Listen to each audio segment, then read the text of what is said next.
Marks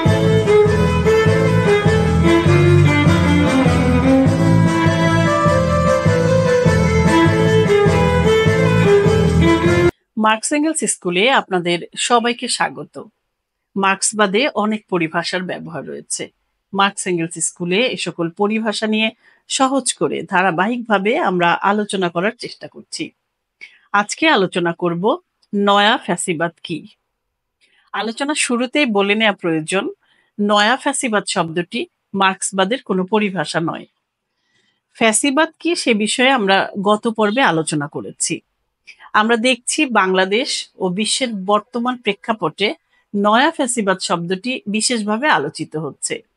সে কারণে মার্ক্সবাদের দৃষ্টিতে নয়া ফ্যাসিবাদ কি সে বিষয়ে আমরা আলোচনা করা প্রয়োজন মনে করছি।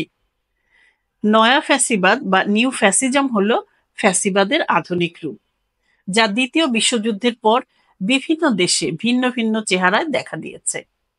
এটি চিরায়ত ঐতিহাসিক ফ্যাসিবাদ থেকে ধারণা গ্রহণ করলেও বর্তমান রাজনৈতিক, সামাজিক ও প্রযুক্তিগত প্রেক্ষাপটে নতুনভাবে যুক্ত হয়েছে।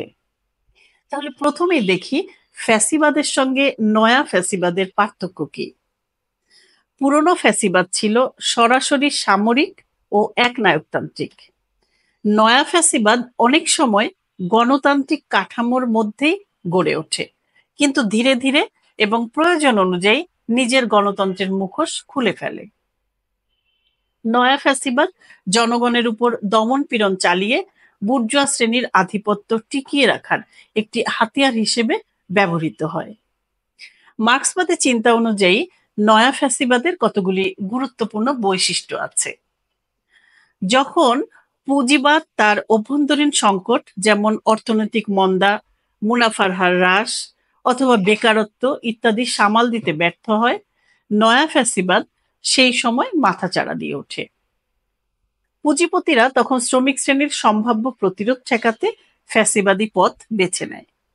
এক্ষেত্রে রাষ্ট্র পুঁজিপতিদের সাহায্যের জন্য সব রকমের সহযোগিতায় এগিয়ে আসে। যেমন যখন শ্রমিকরা অধিক মজুরির জন্য অথবা যে কোনো অধিকার আদায়ের জন্য সংগঠিত আন্দোলন করে, তখনই রাষ্ট্র তার বিভিন্ন বাহিনী দিয়ে সেই আন্দোলন দমনের চেষ্টা করে। নয়া ফ্যাসিবাদ গণতন্ত্রের মুখোশ পরে জনগণের চোখে ধুলো দেয়, কিন্তু প্রকৃতপক্ষে রাষ্ট্রযন্ত্র পুরোপুরি পুঁজিপতিদের নিয়ন্ত্রণে চলে যায়। নয়া ফ্যাসিবাদ ভাগ করো এবং শাসন করো এই নীতিতে কাজ করে। অর্থাৎ নয়া ফ্যাসিবাদ ধর্ম, জাতি, ভাষা, সংস্কৃতি, জাতীয়তা ইত্যাদির ভিত্তিতে জনগণকে বিভক্ত করে, যাতে শ্রমিক শ্রেণীর ঐক্য গড়ে না ওঠে। এতে শ্রমিকরা নিজেদের শ্রেণী চেতনাকে ভুলে একে অপরের বিরুদ্ধে দাঁড়ায়। যেমন হিন্দু মুসলমান বিদ্বেষ, পাহাড়ি বাঙালি বিভাজন, নৃতাত্ত্বিক জনগোষ্ঠীকে আলাদা করে রাখা, বর্ণবাদ, অভিবাসী বিরোধী প্রচার ইত্যাদিতে শ্রমিকরা বিভ্রান্ত হয়ে তাদের প্রধান যে পরিচয়, অর্থাৎ তারা সকলেই শ্রমিক এবং সকলের স্বার্থ এক, এই কথাটি ভুলে যায়। নয়া ফ্যাসিবাদীরা ফ্যাসিবাদের মতোই নিজেদের জাতিকে শ্রেষ্ঠ বলে মনে করে এবং বিদেশি, অভিবাসী বা সংখ্যালঘু জনগোষ্ঠীর বিরুদ্ধে ঘৃণা ও বিদ্বেষ ছড়ায়, তাদের অধিকার কেড়ে নেয়।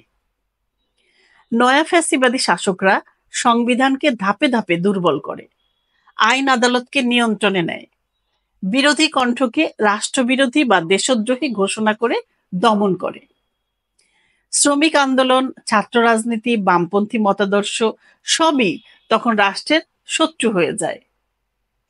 রাজনৈতিক বিরোধীদের দমন করা, পুলিশের বা রাষ্ট্রীয় বাহিনীর অপব্যবহার ও আইনকে নিজের সুবিধা মতো ব্যবহার করা সবই নয়া ফ্যাসিবাদের চরিত্রগত বৈশিষ্ট্য।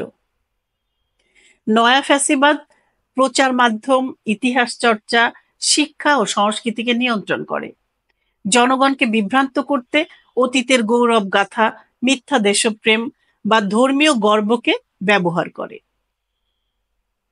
নয়া ফ্যাসিবাদ অন্যকে শত্রু বানায়, সবসময় আধার তৈরি করে, নিজেকে কেন্দ্রে রেখে অন্যকে প্রান্তে ঠেলে দেয়।